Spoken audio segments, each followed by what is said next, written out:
નમસ્કાર.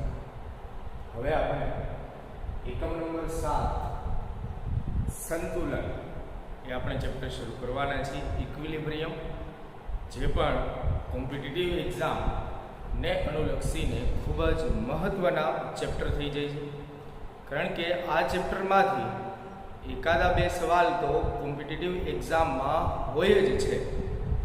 હોય છે બહુ સહેલા, પણ થોડા અટપટા હોય છે કે તેને પ્રશ્ન સમજવો અને તેને કઈ રીતે જવાબ આપવો, ઓપ્શનમાંથી કયો જવાબ સાચો છે એ શોધવી, એ પ્રોસેસ થોડી અટપટી બની જાય છે.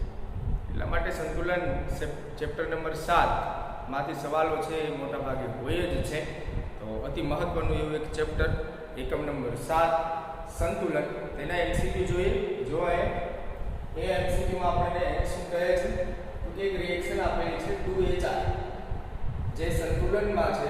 સંતુલનમાં કેવા છે, આ રીતની બંને સાઈડ નિશાની હશે તો એરાવાળી H2 I2 2HI છે H2 અને I2 સાથે સંતુલનમાં છે. પ્રક્રિયા માટે સંતુલન અચળાંક Ka એ 0.25 હોય તો, એટલે કે આ પહેલી એક પ્રક્રિયા છે 2HI કે જે H2 અને I2 સાથે સંતુલનમાં છે અને તેનો K1 સંતુલન અચળાંક ની કિંમત છે 0.25. એ સંતુલન અચળાંકનો કોઈ એકમ હોય નહીં, કારણ કે સંતુલન અચળાંકના સૂત્રમાં એવું થતું હોય છે કે નિપજની સાંદ્રતાનો ગુણાકાર ના છેદમાં પ્રક્રિયકોની સાંદ્રતાનો ગુણાકાર. તો એ બંને એકમો કેન્સલ થઈ જતા હોય છે, તો તેનો કોઈ એકમ હોતો નથી. એટલે K1 બરાબર 0.25 હોય તો આપણને જે આ રિએક્શન આપેલી છે H2 I2 તેમાંથી બની જાય છે 2HI. તો તેના માટે K2 આપણે શોધવાનું છે. તો તમે ધ્યાનથી જોશો કે આ જે પહેલી રિએક્શન છે એ અને આ બીજી રિએક્શન છે એ, પહેલી રિએક્શનની આ બીજી રિએક્શન તદ્દન વિરુદ્ધ છે. એટલે કે 2HI માંથી H2 અને I2 બને છે, એના બદલે બીજા રિએક્શનમાં H2 અને I2 માંથી 2HI બને છે. એક્ઝેક્ટલી રિવર્સ છે, એકબીજાથી તદ્દન વિપરીત છે. તો અહીંયા તેના K1 અને K2 વચ્ચેનો સંબંધ કંઈક આવો થઈ જશે. K1 1/K2. બંને એકબીજાથી તદ્દન વિરુદ્ધ પ્રક્રિયાઓ છે, તો તેમના સંતુલન અચળાંક પણ કંઈક આ રીતે થઈ જશે.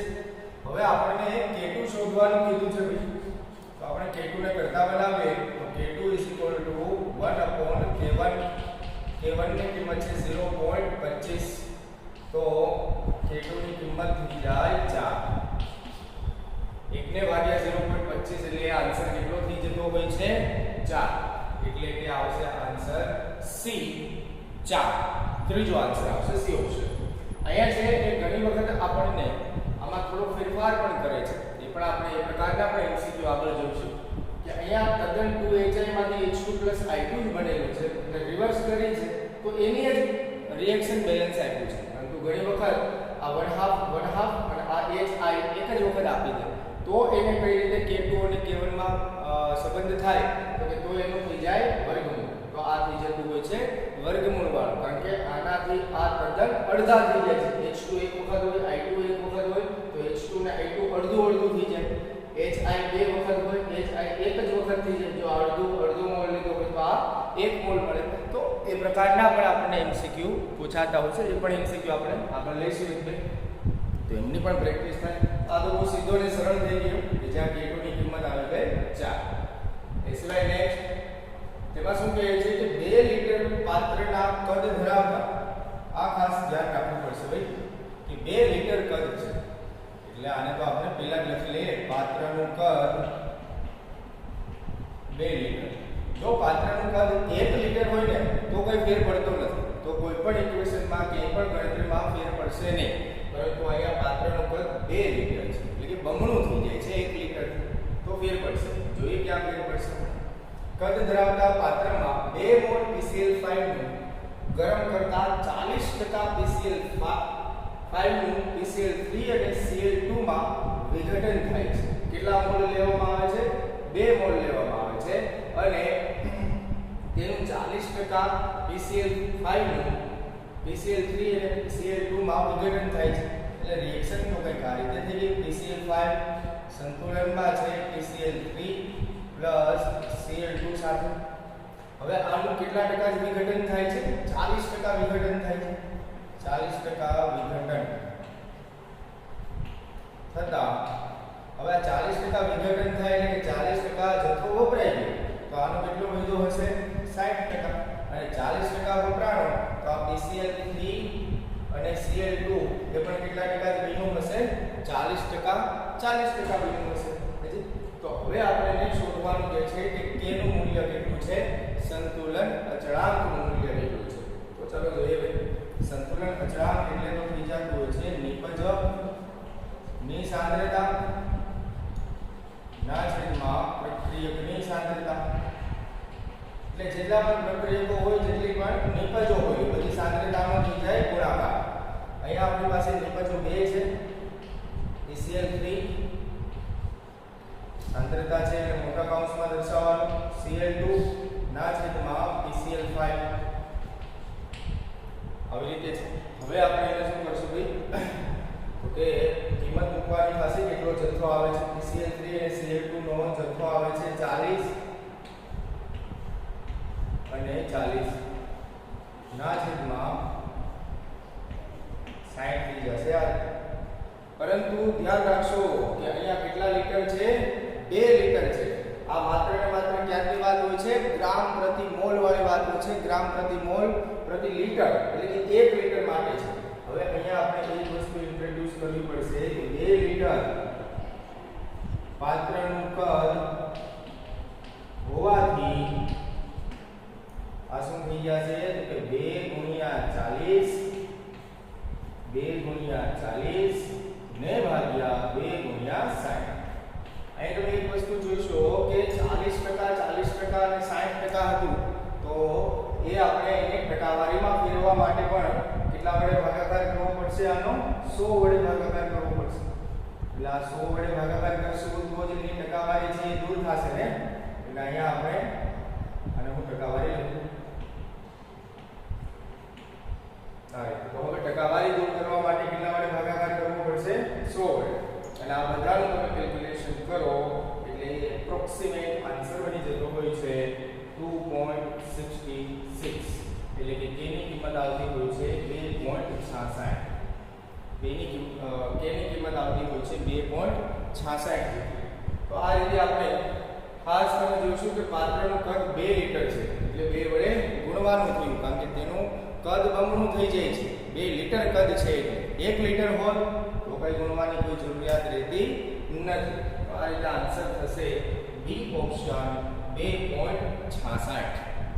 બી ઓપ્શન 2.66. ચલો એ સિવાય જો નિર્બળ એસિડનો નેક્સ્ટ MCQ જેમાં નિર્બળ એસિડનો વિયોજન અચળાંક એટલે કે k આપેલો છે. હવે નિર્બળ એસિડ તરીકે આપણે માની લઈએ નિર્બળ એસિડ તરીકે આપણે માની લઈએ કે HA છે. તો હવે તેનું વિયોજન થાય તો HA નું વિયોજન થાય તો એ કેમાં પરિવર્તિત થાય? H+ A- અને ત્યારે તેનું k વિયોજન અચળાંક જેની કિંમત આપેલી છે 10⁻5. આ એસિડ નું છે એટલે આપણે એને Ka કહી દઈએ. હોય તો પ્રબળ બેઝ સાથેની પ્રક્રિયા માટે પ્રબળ બેઝ સાથેની પ્રક્રિયા હવે તેની પ્રબળ બેઝ સાથેની પ્રક્રિયા થાય H+ A- OH- પ્રબળ બેઝ સાથે પ્રક્રિયા થાય તો તેમાંથી શું મળી જશે?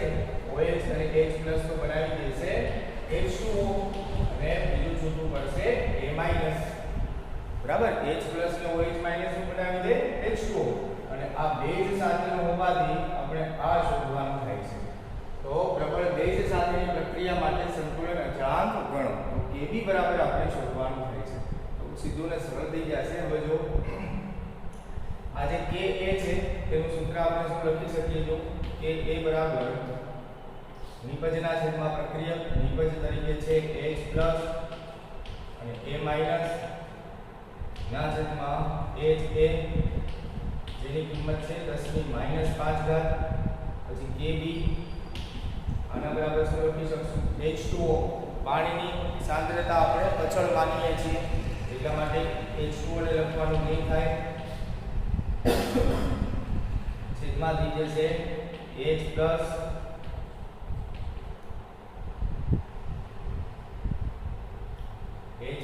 ને A માઈનસ અને આ થઈ ગયું OH માઈનસ. હવે આ H પ્લસ ને A માઈનસ છે એને હું આ રીતે પણ લખી શકું A માઈનસ HA અને આ OH માઈનસ. H પ્લસ અને A માઈનસ છે શું આખરે તો કે HA છે તો એને આ રીતે લખી શકાય. હવે આ થઈ ગયું અને કહી દઈએ સમીકરણ નંબર 1 અને કહી દઈએ સમીકરણ નંબર 2. હવે 1 ને ભાગ્યા 2 કરીએ તો જોવો જોઈએ 1 ભાગ્યા 2 કરતા તો આપણે થોડું કેન્સલ મળશે કે H પ્લસ A માઈનસ ના છેદમાં HA ના છેદમાં A માઈનસ HA અને OH માઈનસ આ રીતે થશે. અહીંયા તમે ધ્યાનથી જોશો HA કેન્સલ થશે આ HA ક્રમનો કેન્સલ થશે બચશે માત્ર H પ્લસ ના છેદમાં OH માઈનસ.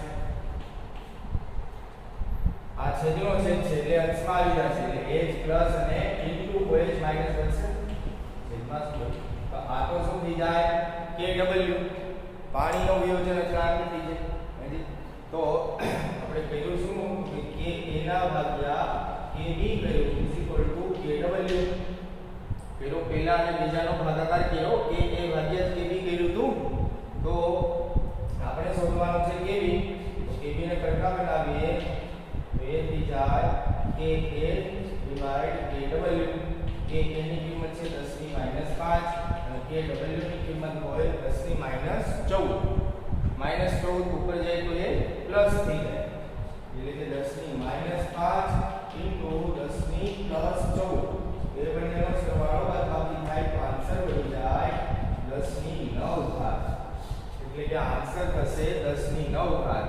તો 1 ગુણ્યા કરીને આપ્યા છે 1 ગુણ્યા કરીને આપ્યા હોય તો તકલીફ છે નહીં આન્સર થશે સી ઓપ્શન 1 ગુણ્યા 10 ની 9 ઘાત.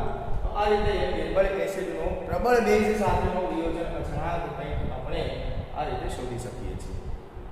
અને આગળના એમસીક્યુમાં જે નીચે તરફનો હતો જેમાં આપણે આન્સર B 0.266 લીધો હતો B 2.66 લીધો હતો તેના પરંતુ એ ઓપ્શન 0.266 ભાગ્યા 100 કરવાના હોય જે મિસ્ટેક હતી કેલ્ક્યુલેશનમાં તો 2.66 ના બદલે 0.266 આવશે એ એક સજ ભૂલ છે સુધારી લેશો કેલ્ક્યુલેશનની ભૂલ છે તે આન્સર આવશે નીચે જે હતો તેમાં. અહીંયા જોઈશું કે છે આપણે કે NaHCO3 સોડિયમ બાયકાર્બોનેટ ખાવાના સોડા નીચે મુજબ વિઘટન પામે છે. વિઘટન થતા સોડિયમ કાર્બોનેટ કાર્બન ડાયોક્સાઇડ વાયુ અને પાણીના અણુઓ વાયુ સ્વરૂપે છૂટા પડે છે. આ પ્રક્રિયામાં સંતુલન દબાણ 1.04 atm વાતાવરણ દબાણ છે તો આ પ્રક્રિયાનો Ap જણાવો. P એટલે કે પ્રેશર એટલે કે દબાણ છે માત્ર ને માત્ર વાયુ અવસ્થાના અણુ કે આયન પર લાગુ પડતા હોય છે. અને અહીંયા તમે જોશો કે રિએક્શન બેલેન્સ કરવી પડે ભાઈ સોડિયમ 2 વખત છે તો ઘણી વખત આપણને ક્વેશ્ચનમાં રિએક્શન બેલેન્સ કરેલી ન પણ આપે એ પણ સહી જોઈ લેવું પડે આપણે. જો કે અહીંયા તો રિએક્શન બેલેન્સ ન કરશો તો કોઈ ફેર પડતો નથી પરંતુ કરવી જરૂરી છે. એ સિવાય અહીંયા તો હવે વાતાવરણ દબાણ છે તો વાતાવરણ દબાણ તો માત્ર ને માત્ર વાયુ અવસ્થાના અણુઓ પર જ લાગુ પડશે. આ બંને તો ઘન અવસ્થા છે એટલે આ બંને પર કોઈ લાગુ નહીં પડે એટલે આપણે એવું કહી શકીએ કે PCO2 PH2O = 1.04 atm એટલે કે CO2 નું દબાણ અને H2O ના દબાણ નો સરવાળો 1.04 atm થાય છે. કારણ કારણ કે એ બંનેનો જ સરવાળો હોય છે તો જ આ થયું હોય, કારણ કે વાતાવરણ દબાણ છે વાયુ અવસ્થાના મોલ પર જ આધાર રાખતું હોય છે. સમજ પડે છે કે માત્ર ને માત્ર વાયુ અવસ્થાના મોલ પર જ આધાર રાખે છે. તો આના પરથી આપણે શોધવાનો પ્રયત્ન કરીએ કે PCO2 અને PH2O નું મૂલ્ય કેટલું હશે. તો કે જે ભાઈ બંનેનો સરવાળો થઈને આ બને છે તો એ બંનેનું મૂલ્ય અડધું અડધું હશે.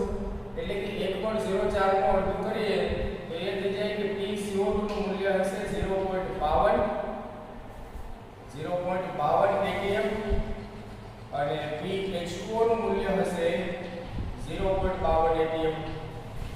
જે બંનેનો સરવાળો કરતા 1.04 atm થઈ જાય. હવે આપણે અહીંયા Kp શોધવાનું છે. તો Kp બરાબર કોઈ પણ હોય નિપજની સાંદ્રતા, કોઈ પણ સંતુલન અચળાંક હોય તેમાં સૂત્ર તો આ જ લાગુ પડે. અને જો વાયુ અવસ્થા હોય તો એ સાંદ્રતા એટલે એનો મતલબ થઈ જાય દબાણ. તો નિપજની સાંદ્રતા તો નિપજ તરીકે જ દે છે, પ્રક્રિયક તો કોઈ છે નહીં વાયુ અવસ્થામાં, તો એ ગણાશે નહીં. તો આ CO2 અને તેનું દબાણ એટલે કે PCO2 અને PH2O એ બંનેનો ગુણાકાર થશે 0.52 ગુણ્યા 0.52. તો એ તો આન્સર થશે ડબલ 52 અને 52 તો 0.2704 274 એટલે કે આન્સર થશે એ ઓપ્શન, પહેલો ઓપ્શન આન્સર બનશે. તો આ રીતે આપણે વાયુ અવસ્થાના જ મોલનું કન્સિડર કરવાના થાય. ઘન અવસ્થા કે પ્રવાહી અવસ્થાના હોય તો તેને આપણે ગણવાના થતા નથી. Next MCQ. આ MCQ માં ઓપ્શન નથી આપ્યા, જરૂર પણ નથી કઈ. અહીંયા શું કહે છે કે એક રિએક્શન છે PCl5 ફોસ્ફરસ પેન્ટાક્લોરાઇડ નું વિઘટન છે, જેમાંથી આપણને PCl3 અને Cl2 મળે છે. બધા જ વાયુ અવસ્થામાં છે. જો સંતુલન સમયે કુલ દબાણ P હોય એટલે કે અહીંયા આપણે ડેટા કલેક્ટ કરતા જઈએ કે કુલ દબાણ કેટલું છે તો કે P, કુલ દબાણ P. અને PCl5 નો વિયોજન અંશ X હોય, PCl5 નો વિયોજન અંશ એટલે એનો મતલબ થાય કે કેટલા જથ્થાનું વિયોજન થાય છે, છૂટું પડે છે, વિઘટન થાય છે, પ્રક્રિયામાં ભાગ લે છે. ઘણા મતલબ કેટલું છે. તો PCl3 નું આંશિક દબાણ શોધવાનું છે. PCl3 નું આંશિક દબાણ શોધવાનું છે.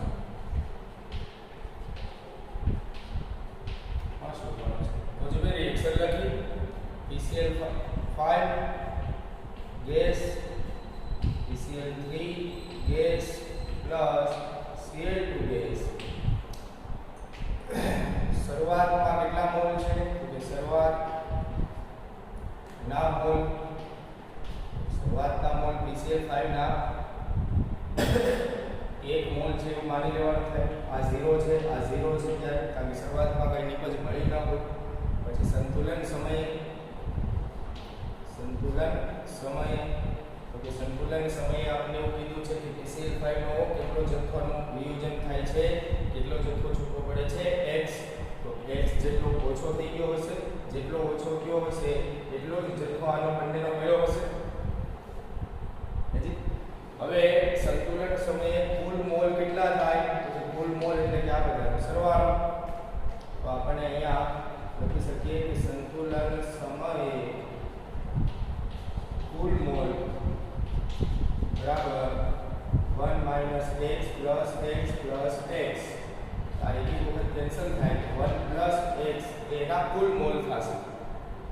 હવે આપણે શોધવાનું છે તે PCl3 નું આંશિક દબાણ. હવે આંશિક દબાણ થઈ જાય PCl3 ના મોલ અંશ ગુણ્યા કુલ દબાણ. હું અહીંયા લખું છું ઉપર તો PCl3 ના મોલ અંશ તો મોલ ના છેદમાં PCl3 ના મોલ ના છેદમાં કુલ મોલ. PCl3 ના મોલ છે x અને કુલ મોલ છે 1 + x ગુણ્યા કુલ દબાણ એટલે કે P.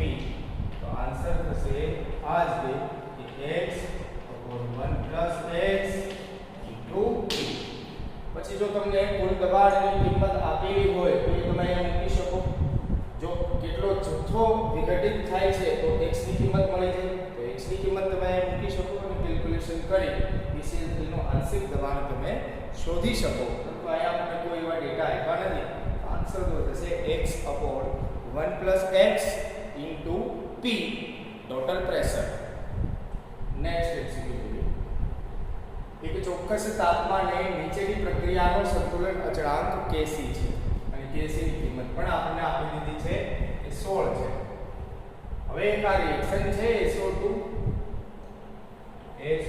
Gas plus NO2 gas, એમાંથી મળે છે SO3 ગેસ, સલ્ફર ટ્રાઇઓક્સાઇડ અને નાઇટ્રિક ઓક્સાઇડ NO. આ મળે છે. હવે કહે છે કે જો આપણે 1 લિટર કદ ધરાવતા પાત્રમાં, અહીંયા 1 લિટર કદ છે પાત્રનું એટલે કોઈ ફેર નહીં પાડે, પરંતુ 2 લિટર હોત તો ગુણાકાર લેવા પડે, 2 વખત ગુણાકાર કરવો પડે, ગુણ્યા 2 કરવા પડે, જે રીતે આગળના એમસીક્યુમાં આપણે ગુણ્યા 2 કર્યા હતા એ. અહીંયા તો 1 લિટર છે એટલે કોઈ ફેર પડશે નહીં. પાત્રમાં ચારેય વાયુના 1 મોલ જથ્થો લઈએ. હવે ચારેયનો મોલ કેટલો જથ્થો લઈ લીધેલો છે? એક મોલ છે, ચારેયનો લઈ લીધો છે મોલ જથ્થો.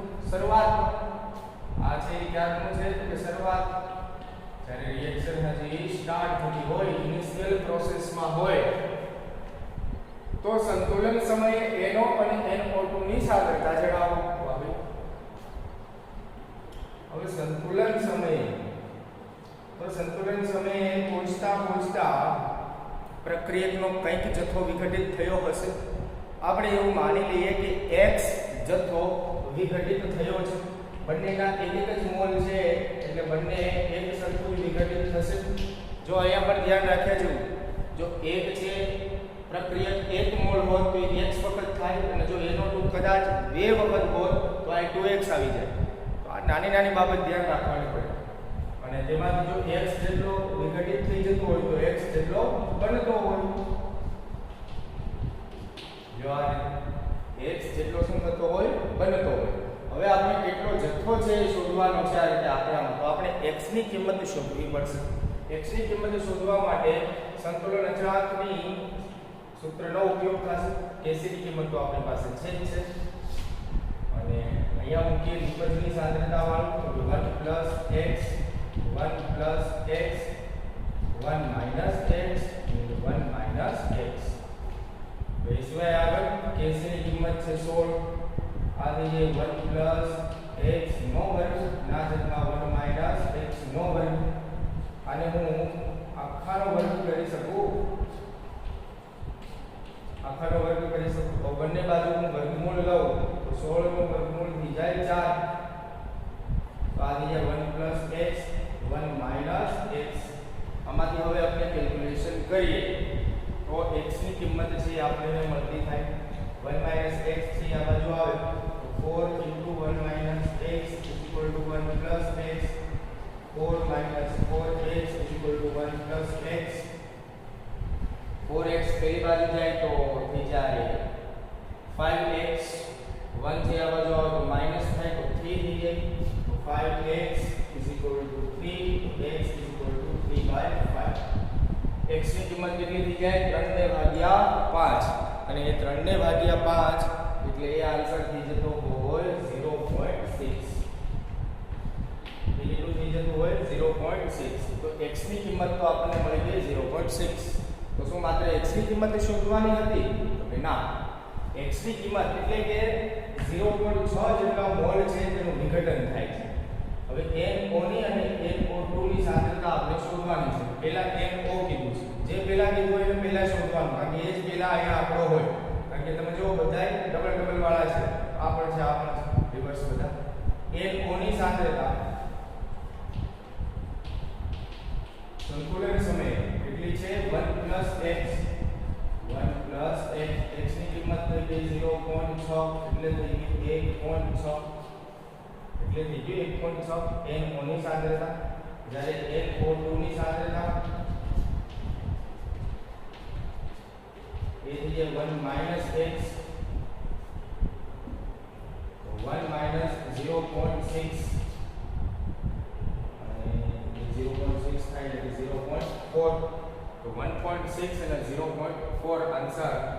એ ઓપ્શન આવશે, પહેલો ઓપ્શન આવશે NO ની અને NO2 ની સંતુલન સમયે સાંદ્રતા 1.6 અને 0.4 મળે છે.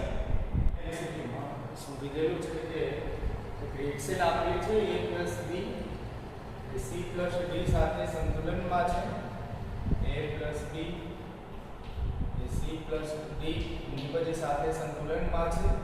જો શરૂઆતમાં a અને b ની સાંદ્રતા સમાન છે એટલે કે બંનેની એક છે એવું માની લઈએ તો સંતુલન સમયે d ની સાંદ્રતા a ની સાંદ્રતા કરતાં બમણી થઈ જાય છે.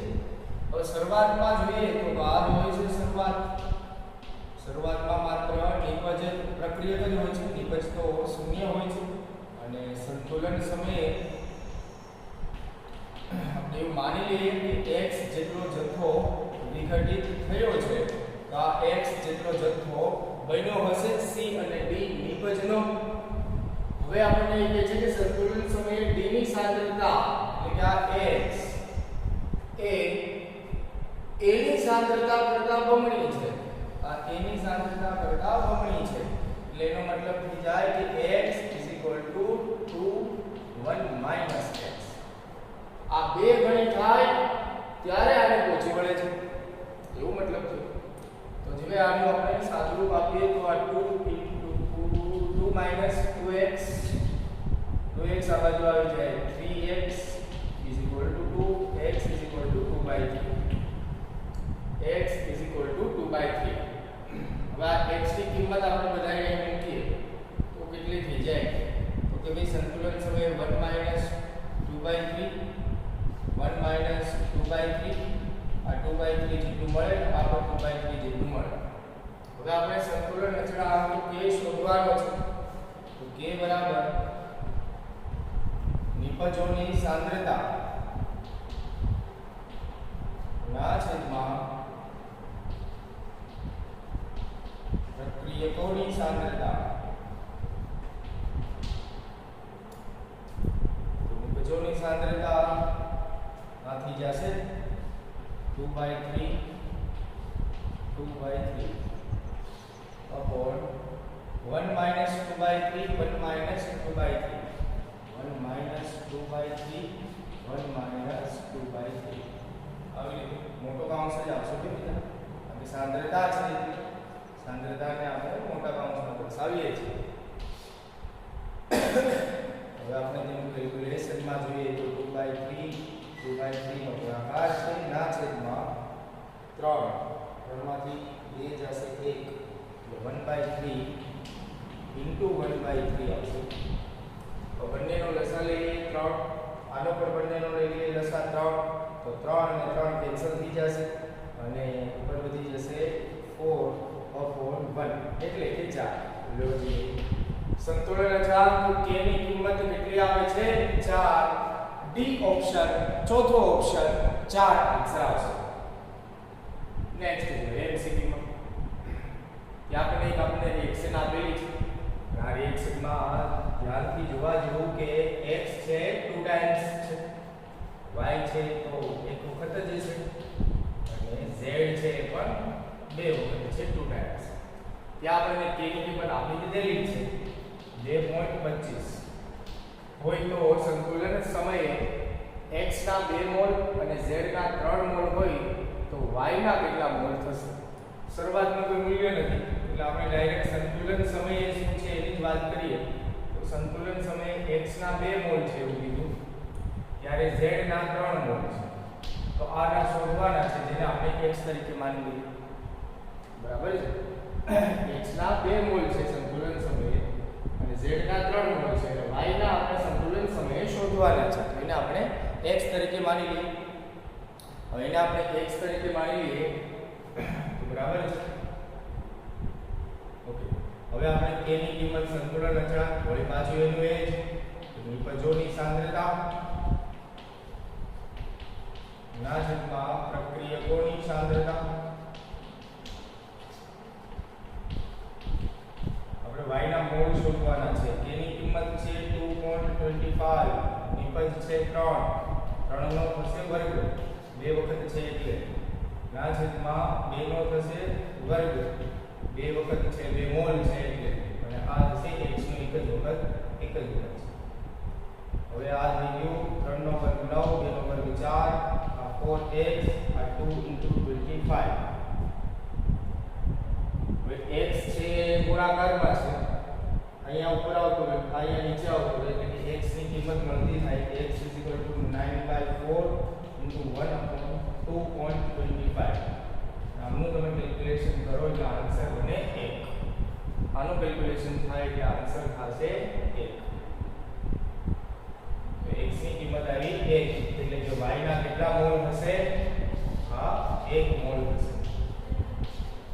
આન્સર થશે બી ઓપ્શન 1 મોલ બીજો ઓપ્શન